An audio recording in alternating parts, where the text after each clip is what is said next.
Nelo, para se falar do futuro, como bem dissemos aqui, é necessário sempre falarmos o passado, Do pensarmos passado, o sem passado, dúvida. o que é que nós éramos, o que é que fomos, o que é que pensamos lá, o que estamos a viver agora e Sem vai nos dúvida. catapultar para o futuro.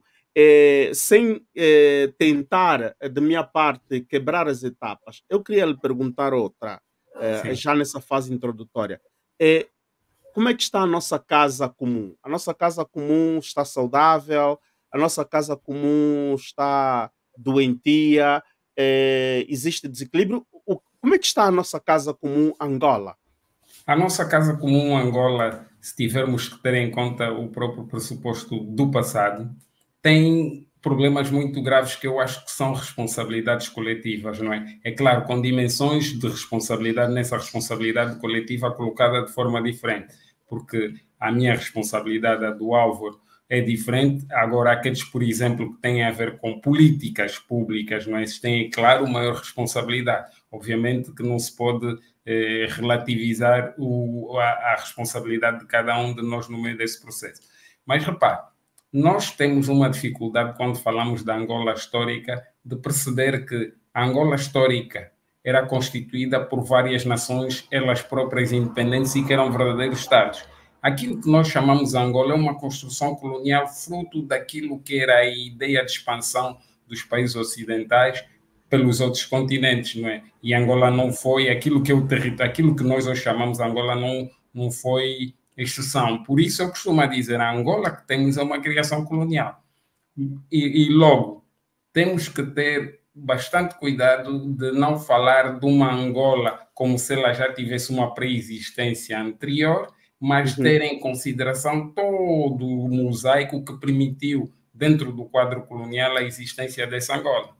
hum, Ok. hum, hum, Partindo desse pressuposto, o que podemos dizer é que nós temos claramente na relação com a história colonial, que não uhum, é a história dos povos que formam a Angola, elementos comuns, não é? Que permitiram que pessoas do norte fossem parar ao sul, pessoas do leste fossem parar ao norte, pessoas do sul fossem parar ao norte e excessivamente. E tornámos-nos, então, com aquilo que chamamos a independência, o país de facto, não é? Porque antes éramos uma mera colônia portuguesa, não é? Já com o nome de Angola, mas ainda com algumas especificidades históricas que marcavam nitidamente essa diferença daquilo que é a nossa leitura da Angola de hoje com a leitura da Angola colonial, não é? Porque tínhamos uhum. Cabinda que tinha uma forma de gestão diferente, o Congo só deixou de ser um Estado sob controle português e passou a ser integrado em Angola no final dos anos 50, princípio dos anos 60.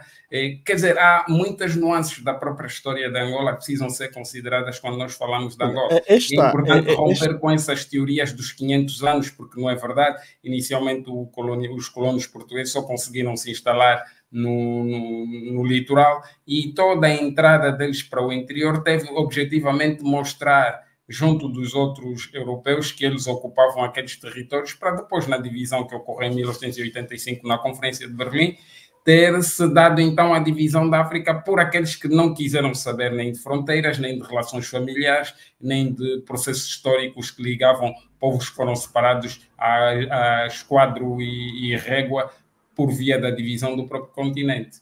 do Isso continente. tudo é fundamental porque o que nós temos hoje Uhum, é uma data de, vamos lá dizer, de falsificações da própria história na forma como ela é apresentada.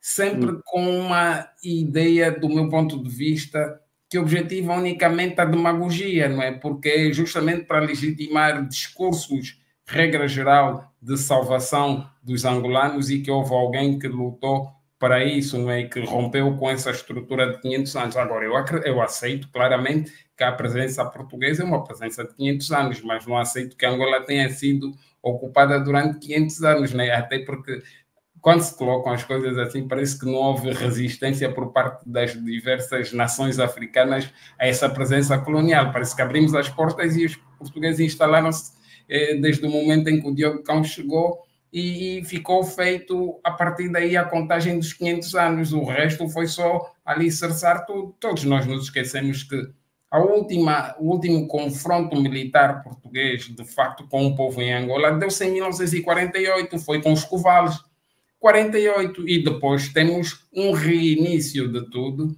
que é em 1961, justamente primeiro com a Baixa de Caçães e depois com o 15 de março, porque o 4 de fevereiro é muito simbólico de se dar num espaço urbano e o seu impacto também era mais reduzido na medida que não teve uma dimensão de ocupação, ao contrário do 15 de março, que ocupou extensões do território, e a remoção dos angolanos nesse território deve ser feita efetivamente por um exército, enquanto 4 de fevereiro foi controlado por forças de polícia, podemos assim dizer. Isso sem diminuir o impacto e o simbolismo de cada um destes momentos na história da Angola, não é? É claro que é fundamental que se perceba isso, mas não podemos, de facto, dourar a pílula com discursos demagógicos, em vez de fazê-lo também de uma forma distanciada e objetiva, que é o que é preciso ser feito em história, não é? O problema todo é que a história representa um elemento de poder, e todos os elementos de poder são sempre apropriados para dar,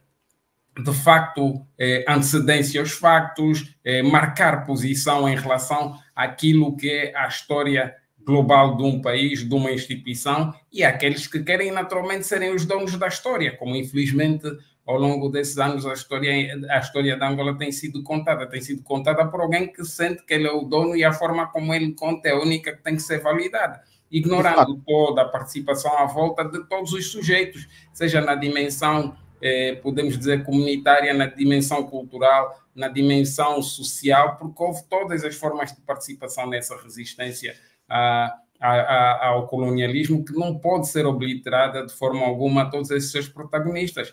Eu, em tempos, três semanas atrás, falava com uma pessoa e eu dizia que um dos nossos maiores dramas é haver figuras da história da Angola que foram fundamentais para mobilizar e, inicialmente, educar a pensar liberdade, dignidade, que estão completamente, vamos lá dizer, esquecidas, ignoradas na história da Angola, e que é preciso repor o nome dessas pessoas e os feitos dessas pessoas, que é fundamental. E são pessoas que, de facto, não têm identificação política, porque à época em que eles tomaram essas iniciativas não existia aquilo que vem ser o chamado moderno nacionalismo angolano, que nos dividiu em UNITA, FNLA e MPLA, não é? E esse é outro drama, de facto, que nós temos, que é pensar a história e o nacionalismo angolano e as lutas e as resistências sempre buscando quem é mais ligado a um ou outro ou aquele outro, não é? Quando na verdade não é isso. A história é a história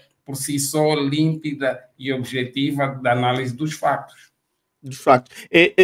Nelo, quando falas dos povos de Angola e reivindicas aqui que não é verdade que Angola existe há 500 anos, e estou plenamente de acordo, porque nos ajudaste aqui a nos localizar aos factos históricos, porque este perímetro territorial que hoje nós estamos aqui com força a reivindicar, que é o nosso quintal, foi determinado pela Conferência de Berlim, Sem em dúvida. 1885, não é?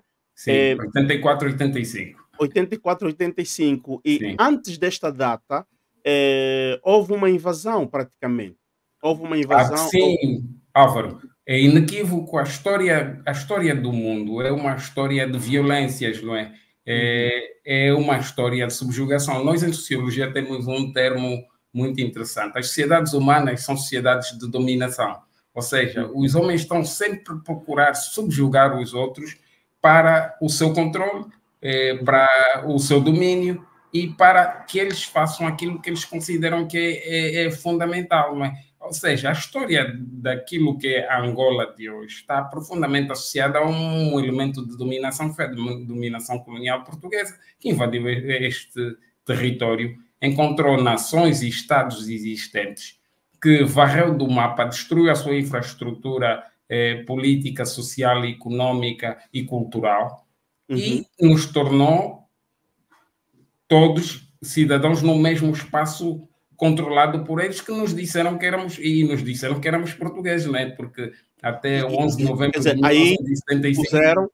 impuseram a subordinação, portanto, Sem nós dúvida. tornámos-nos subordinados, Ah, todos sim. aqueles povos tornaram-se subordinados. Eu queria tocar nesse aspecto que falaste da dignidade. Antes que o português invadisse, enganasse os ancestrais dos povos deste perímetro territorial, destas nações que hoje estão dentro do perímetro Angola, eles eram povos dignos. Quando é que eles iniciaram a perder a dignidade? Propriamente quando chegam ou iniciam a perder a dignidade nesta conferência de Berlim? Como é que podes enquadrar a dignidade do homem africano, a dignidade dos povos ancestrais da Angola presente? É assim, eu continuo a dizer, eu não sou dos que faço o dourar da pílula, não é? Eu gosto objetivamente de falar das coisas. Nós temos que partir do pressuposto que as nossas sociedades ancestrais não eram perfeitas, não é? Uhum, Tinham também os seus conflitos, inclusive existiram guerras de umas nações contra as outras. Houve subjugação de umas nações em relação às outras, não é? Mas também sempre houve, de facto, a possibilidade de se criar uma autonomia e uma vassalagem que não retirasse a dignidade dos povos vassalos, entre aspas.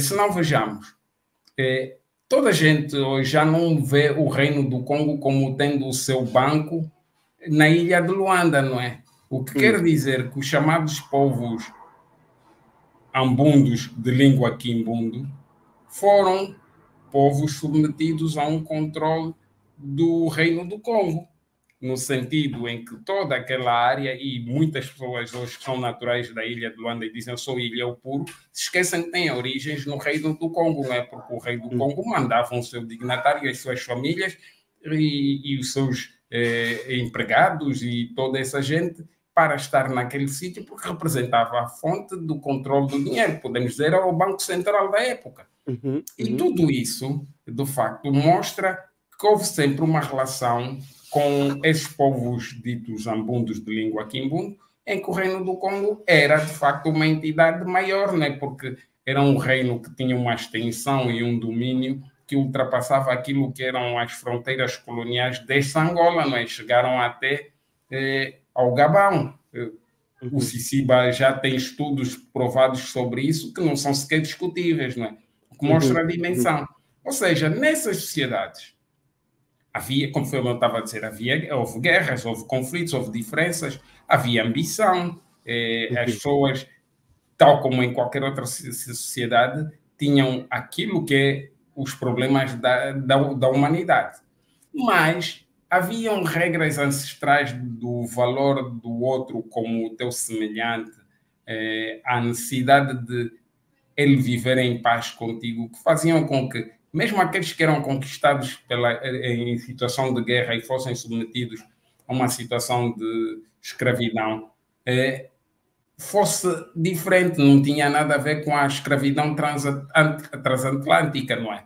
Não era uhum, o mesmo que a escravidão que ocorre com a presença europeia, não é? Que tinha fins comerciais e podemos dizer a nível industrial, uhum, que depois vão marcar todo o período da presença colonial até o controle completo daquilo que são as fronteiras dos países africanos e o domínio destes mesmos povos. E aí é onde eu acho que está a grande diferença, que as pessoas precisam perceber que as nossas sociedades, apesar de todas as diferenças que tinham sempre esse cuidado de receber, acolher e tornar aquele que tinha sido derrotado também em cidadão da sociedade que o tinha derrotado, permitindo-lhe exercer todo o tipo de funções e chegar mesmo até posições de prestígio dentro dessa mesma sociedade que eram conquistadas por essa outra pessoa. Ou uhum, seja, não sendo uma sociedade perfeita, há fatores externos que vão determinar o domínio e o enfraquecimento das nossas sociedades pelo colonialismo português, que depois vão desembocar na perda dos hábitos culturais que o próprio cristianismo vai dizer que era feitiçaria, que era falta uhum, de fé era paganismo e todos esses aspectos. Vai entrar a ideia de que a gestão política e administrativa dos reinos em Angola devia ser feito copy-paste, aquilo que era a gestão portuguesa, em que os monarcas africanos ou angolanos, entre aspas, porque eu prefiro dizer africanos e não angolanos, seriam subalternos do rei de Portugal, e todos esses elementos que vão permitir a desestruturação para além das violências, não é? Porque, por exemplo, muita gente fala da questão da mestiçagem. A mestiçagem em África, e no caso dos povos do território que hoje é Angola, foi feita numa base de violência em que o colono não trazia mulheres, logo as mulheres africanas não foi por amor. E é importante que se diga isso. Mais tarde, as relações foram esforçadas a servi-los. Sem dúvida. Foi um ato de violência. A questão da mestiçagem ocorre por um ato de violência inicialmente, não é? E isso prolonga, mesmo até no período da luta de libertação, com muitas violências do género, violações, prostituição, a perda da dignidade. Eu sei que nós vamos falar sobre a questão da sexualidade entre os menores, e tudo isso são aspectos que já ocorreram no passado e que voltam a ocorrer hoje, não é? Um bocado como que uma reprodução das ignominias coloniais, só que dessa vez feita pelos próprios nativos uns contra os outros, não é? Mas eu costumo dizer, sendo a história de Angola uma história de violência e sendo também o histórico que temos no país uma ausência da preocupação com o problema da saúde mental, não é de estranhar a reprodução de violências continuar a ocorrer. E isso é fundamental para perceber a dimensão social, mas em relação a isso vamos falar na dimensão sociológica da sociedade angolana, que tem a ver com aquilo que são os elementos da atualidade. Mas estamos a falar do passado. Sim. E não podemos esquecer essas dimensões todas de violência. Repare, a história do 15 de março é sempre visto como um ato terrorista, mas ninguém ao longo desses anos fala historicamente porque é que aquilo ocorreu. Aquilo é consequência das sistemáticas violências que as pessoas sofreram, que também o primeiro ato delas foi justamente reproduzir essa mesma violência. A violência tende a convocar violência.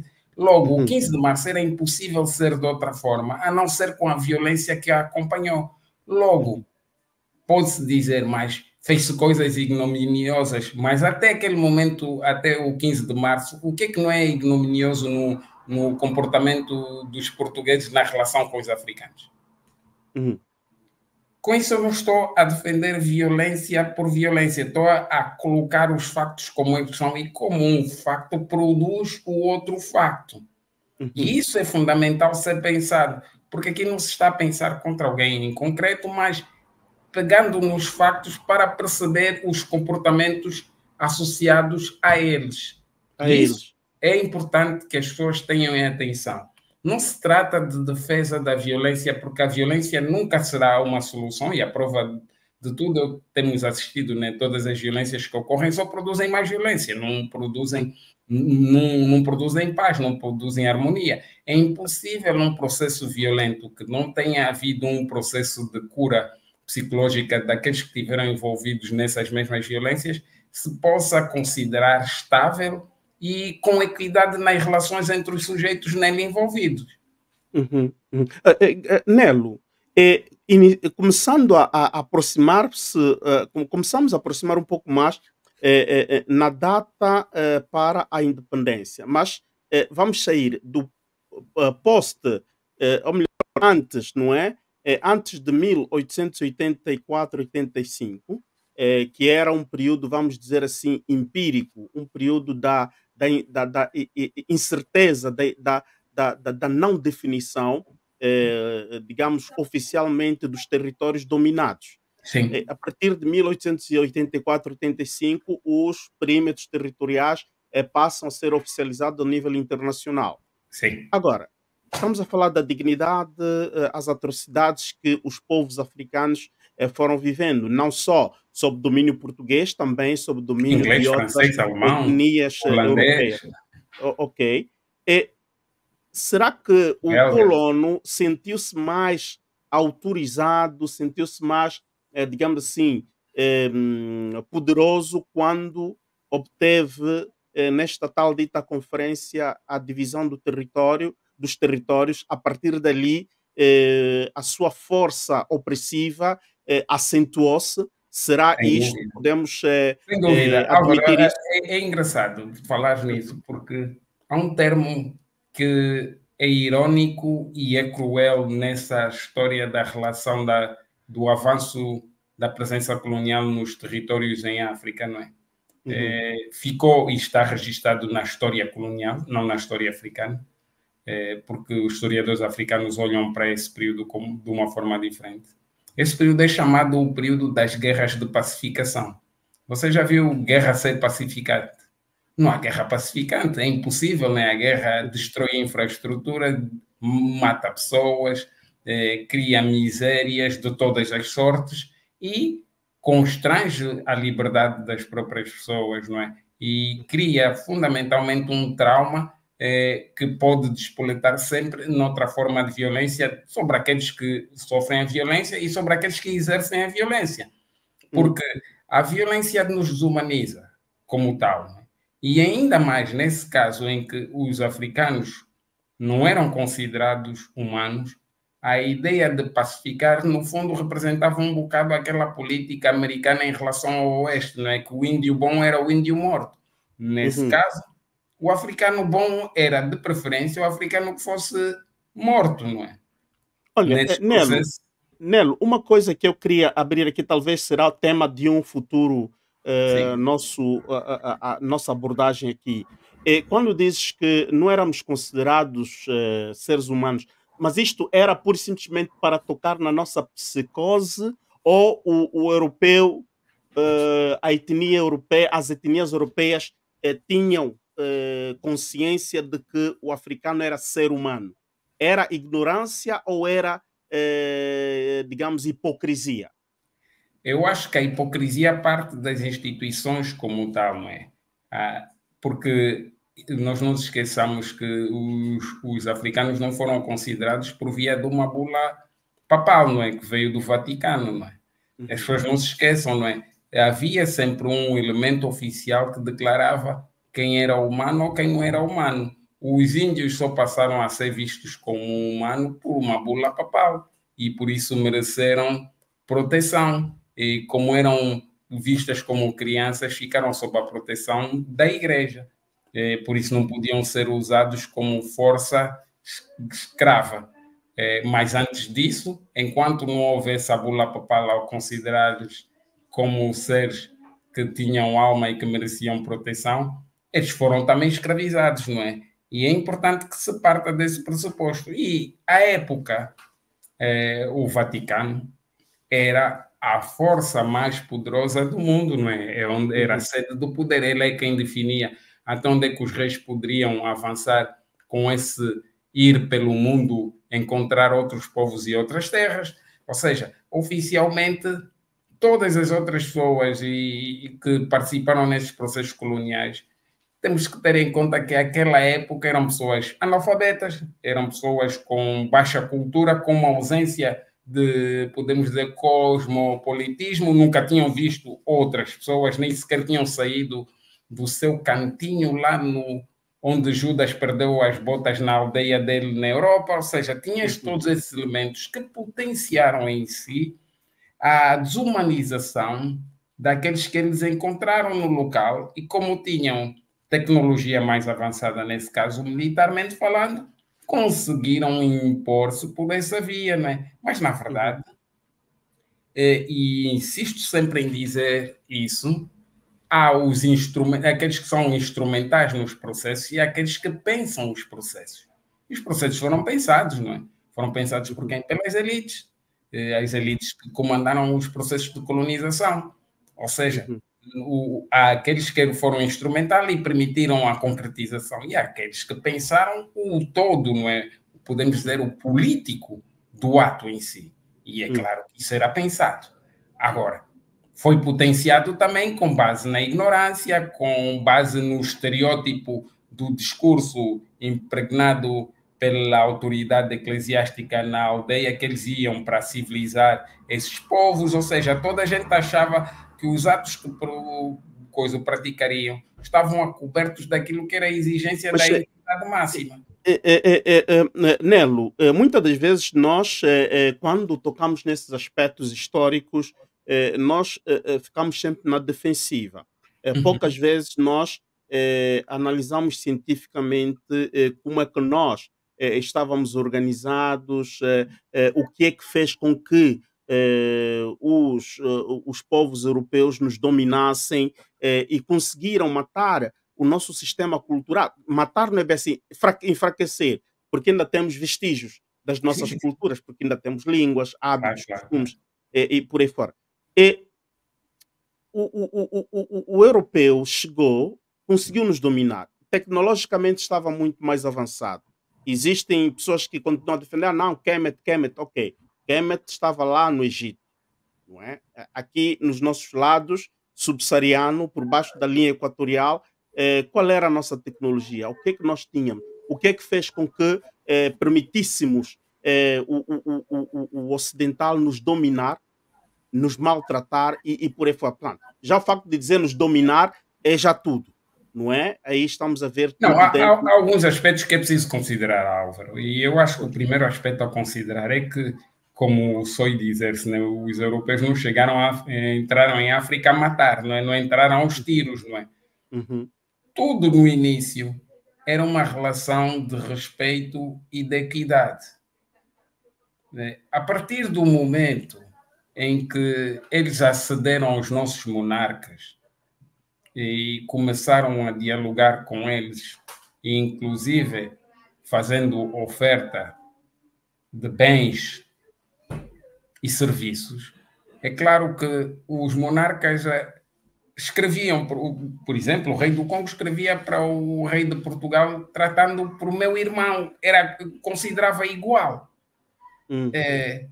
E isso foi, do meu ponto de vista, o primeiro aspecto da tática que os europeus usaram, que era uma aproximação direta, o estudo de como funcionavam as nossas sociedades, porque eles encontraram, como em todas as outras sociedades, fragilidades, Uhum. criaram alianças, inclusive essa ideia das mulheres e tudo, serviu também como um aspecto da aproximação e de fragilização das relações nas próprias famílias, né? Conseguiram também o seu espaço de influência e foi a partir do momento em que eles se transformaram em indispensáveis para os nossos soberanos, para as nossas elites, que começaram as divergências, procurando, por via do batismo, destruir o elemento de ligação, que era esse elemento de ligação mística e ancestral